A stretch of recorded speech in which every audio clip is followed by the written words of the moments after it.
Hey, salut tout le monde, j'espère que vous allez bien. Je fais cette petite vidéo pour vous faire un petit tour de la ferme et vous parler un peu des nouveautés. Alors là, on a les truies qui sont gestantes, les 4. Donc là, on voit les deux autres. Donc là, elles se reposent, hein. Donc tout va très bien, faut pas s'inquiéter du tout. Elles sont juste en train de dormir. Et en fait, elles sont gestantes. Donc dans les prochaines semaines, on va avoir une soixantaine de petits là. Donc ça s'annonce mouvementé ici bientôt. Et clairement, avec une soixantaine de petits déjà, ben, ça va être beaucoup plus mouvementé. Je vais vous parler de ceci. Je ne sais pas si certains d'entre vous reconnaissent. Seuls les vrais connaisseurs savent de quoi il s'agit. Ce que j'ai en main là, c'est une plante miracle. Vraiment miracle. Je vais vous expliquer ça un peu plus tard dans la vidéo parce que justement, avec ce que j'ai en main là, on va pouvoir faire des choses formidables ici à la ferme. Je vais vous expliquer un peu plus tout à l'heure. Alors là, bien évidemment, on a les bacs piscicoles. Les poissons vont très bien, ils sortent progressivement. Et là, si vous remarquez, on avait fait un petit test en fait pour du maïs. On avait semé du maïs ici, bio. On n'a rien du tout mis dedans, pas de produits chimiques. On a juste arrosé avec l'eau qui sortait des bacs de pisciculture justement. On arrose naturellement là, rien qu'en arrosant là, vous voyez les premiers épis commencent à sortir.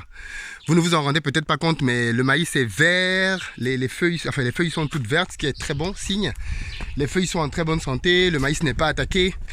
Et donc ça nous permettait de voir effectivement comment est-ce que l'eau enrichie en ammoniac qui sortait des bacs de pisciculture allait se comporter dans la ferme.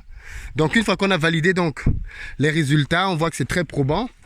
On va donc désormais se servir de cette eau-là pour arroser de manière un peu plus massive nos plantes, puisque vous savez bien qu'on a l'objectif ici de tout faire en bio. Donc du coup, cette eau-là que l'on évacue chaque jour quasiment, va nous servir pour arroser. Alors là, on est en train de creuser des poquets, vous voyez, pour lancer la prochaine culture de pastèque. Si vous remarquez bien, les poquets maintenant sont beaucoup plus petits que les précédents qu'on avait fait.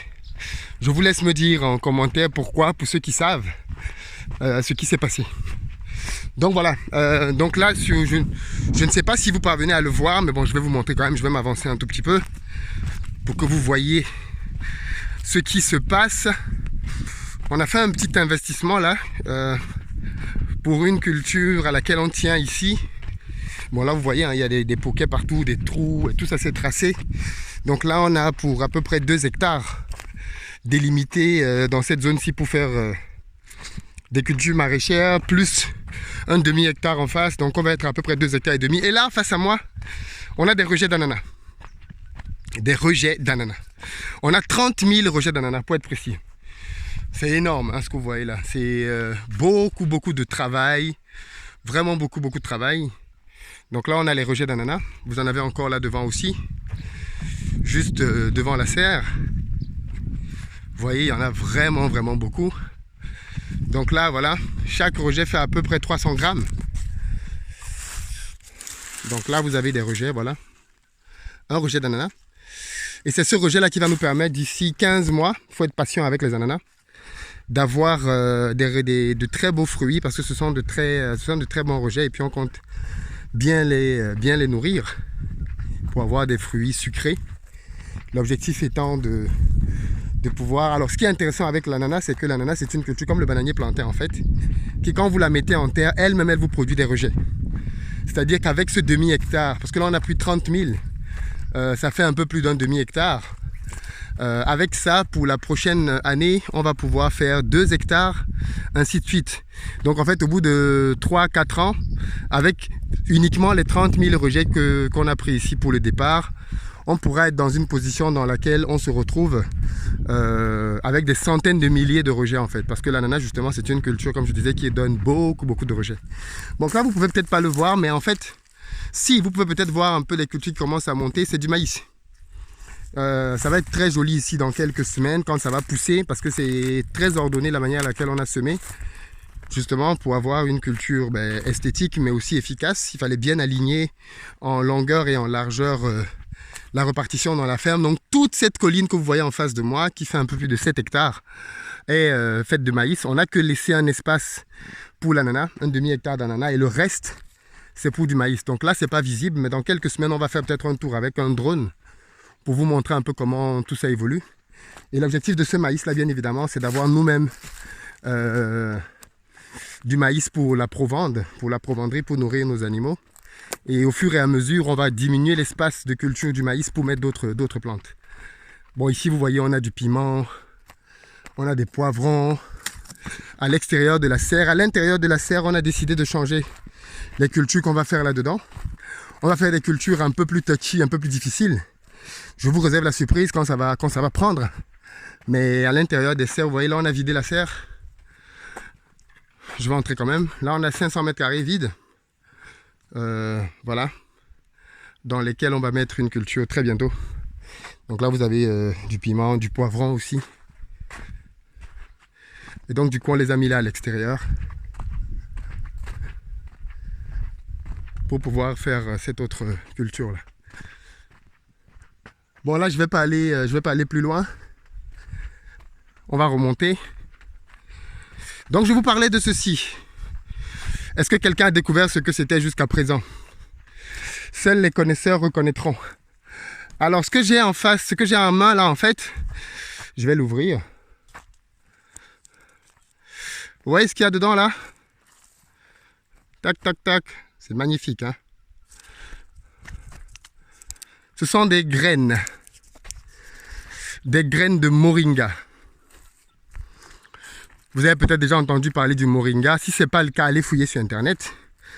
Le moringa, c'est l'une de ces plantes miraculeuses que l'on a en Afrique qui soigne tellement de choses et qui a tellement de vertus. À l'image du manioc, tout se consomme dans le moringa. Tout. Les graines séchées que je viens de vous montrer là se consomment directement. Elles ont un goût un peu sucré. Vous ouvrez la gousse. Voilà, vous récupérez une de ces graines-là et vous les mangez directement. C'est délicieux. Vraiment délicieux. Et ce qui est intéressant avec ça, c'est que c'est thérapeutique. Ça soigne. Ça soigne tellement de maux. Vous avez mal au ventre, vous êtes constipé. Moringa. Enfin, les vertus du moringa sont énormes. Nous, on cultive ça ici. C'est pour ça que j'ai ramené ces gousses-là. Pour pouvoir en planter ici. Pour avoir nous-mêmes du moringa. Parce que le moringa aussi est excellentissime pour les animaux. Excellentissime. Donc l'objectif, c'est de rajouter du moringa dans leur alimentation. Des poissons jusqu'au poulet, en passant par le porc et les lapins. On va leur donner à tous du moringa. Et ça va faire une très grosse différence dans l'alimentation. Donc c'est un petit secret que je vous donne comme ça. Si vous êtes dans l'agribusiness, ayez dans votre champ du moringa pour votre usage personnel. Tous les gars ici à la ferme vont en consommer. Et pour vos animaux. Ça va faire une vraie différence. Vraie différence. Et ça, nous, on va l'offrir, bien évidemment, aux clients qui vont travailler avec nous dans la provendrie. Et ils verront l'avant-après au niveau des résultats vis-à-vis de leur bête. Ici, il y a de cela quelques jours, si vous vous rappelez, il y a une poule qui était tombée dans ce puits-là. Et malheureusement, malgré tous les efforts, on n'avait pas pu la remonter à temps parce que on l'a perdu. Donc en fait, on a transformé cet endroit simplement pour le transformer en salle de bain.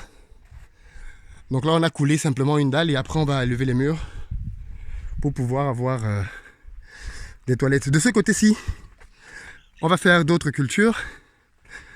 Donc là, vous voyez ces 4 ficelles-là. C'est un bâtiment qu'on est en train de faire pour les poules, les poulets bio qu'on a ici pour qu'ils puissent avoir cet abri-là. Dans quelques jours, on va recevoir d'autres animaux dans la ferme. Et on va construire aussi leur maison là. Et puis là, vous avez les bananiers plantains qui sont toujours en train de pousser. Et qu'on va mettre, bien évidemment, en terre très prochainement. Le dernier challenge dont je vais vous parler, qu'on a ici à la ferme maintenant, c'est l'énergie. On dépense énormément. Notre copain est là. Donc, notre dernier challenge ici, c'est de l'énergie. Je ne sais pas si vous voyez sur la toiture, là on a mis des panneaux solaires parce qu'on dépense énormément de sous avec le groupe électrogène pour avoir l'énergie. Donc du coup là on est passé à une pompe solaire avec pour but de ne plus payer de carburant, quoi. On paye beaucoup trop d'argent comme ça dans le carburant. Et ça plombe la rentabilité. Donc on a investi un peu de sous pour passer d'un système d'un système au fioul à un système solaire pour pouvoir remplir ces 10 000 litres d'eau de cubiténaire dans les cubiténaires et avoir de l'eau dans la ferme, avoir de l'eau pour les animaux, avoir de l'eau pour les plantes. Donc il faut savoir que 1 litre d'essence ici, 1 litre de gasoil coûte un peu moins d'€1. Mais acheter 10 litres tous les 2-3 jours, ça fait un petit budget. Donc on a préféré investir à peu près 1 500 € pour avoir un peu plus de 1 500 € d'ailleurs, pour avoir une pompe solaire avec tout ce qui va bien, pour pouvoir désormais ne plus avoir besoin. Enfin, le groupe reste là, mais il va servir uniquement en cas de besoin et de dépannage. Donc voilà, on continue de travailler, d'avancer. Les bâtiments sont en bas, ils sont quasiment prêts pour pouvoir lancer aussi. Ah oui, on a une très mauvaise nouvelle ici malheureusement. On a perdu le chiot. Il est décédé il y a quelques jours. Très très mauvaise nouvelle. On ne sait toujours pas pourquoi. Moi je soupçonne qu'il a été mordu par un serpent parce que la veille il a joué très bien comme d'habitude. Il s'est amusé dans la ferme. Ensuite, on l'a mis dans sa cage vers 17 h. Avec sa nourriture, son eau, il a bu, il a mangé. Et le lendemain, quand on est venu le récupérer pour le faire sortir le matin, il était paralysé. Il ne bougeait plus. Je ne sais pas, vous qui avez peut-être beaucoup d'animaux ou les chiens, vous savez ce qui s'est passé. Il ne bougeait plus du tout. Il avait perdu l'usage de ses 4 membres. Or, la nuit, il n'a pas aboyé plus que d'habitude, donc personne ne s'est alarmé pour quoi que ce soit. Le temps qu'on le ramène chez le vétérinaire de toute urgence, malheureusement, il est décédé en chemin. Donc ça nous a un peu tous plombé l'ambiance ici pendant quelques jours. Et puis on a surtout décidé que désormais on n'admettrait plus dans la ferme des chiots. C'est fini comme ça. On prendrait des chiens qui ont au moins la taille de celui qu'on a maintenant. Parce qu'au moins lui il peut un peu plus résister aux maladies et autres. Donc là d'ailleurs justement on est en train d'attendre. On a passé la commande pour avoir une chienne pour venir s'installer ici à la ferme. Pourquoi c'est plus intéressant quand il est plus grand? Parce qu'il résiste mieux. Le plus grand, par exemple, il a été victime d'une attaque de fourmis à 3 h du matin. Il a réveillé tout le monde. On est venu le sortir de là.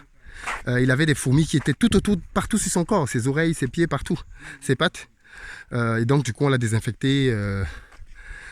Et on a mis tous les produits qu'il fallait autour de sa cage, qui est celle-là, pour qu'il soit davantage safe les prochaines fois. Donc nous on part désormais, là c'est de la fiente. La fiente c'est un engrais biologique, hein. C'est avec lui qu'on travaille ici pour nos cultures. Donc là maintenant il va beaucoup mieux, mais il était malade lui aussi. Il était malade, donc on l'a traité et là il va beaucoup mieux. Donc voilà, on préfère avoir un grand chien qui peut déjà résister pas mal à certaines attaques, plutôt qu'un petit qui malheureusement... Mais moi je pense que c'est un serpent, parce que vu comment il était paralysé le lendemain, je pense que c'est un serpent qui a dû le mordre, parce qu'il y a des serpents ici dans la ferme. Et vous ne pouvez pas avoir une ferme comme ça, aussi grande et ne pas avoir de serpents, donc on essaie de traiter comme on peut, mais c'est pas toujours évident. Donc voilà un peu le petit tour aujourd'hui, voilà, vous savez un peu plus ce qui se passe. Dites-moi dans les commentaires ce que vous en pensez et comment, quelques idées... Vous voyez peut-être pas devant, mais le maïs commence à pousser en ordre, c'est très joli. Dans quelques semaines, ça va être plus visible. Achetez du moringa, consommez du moringa. Voilà, très clairement, achetez, consommez, c'est génial, c'est vraiment génial. J'en ai consommé ce matin, c'est parfait. C'est vraiment très bon. Allez, à bientôt.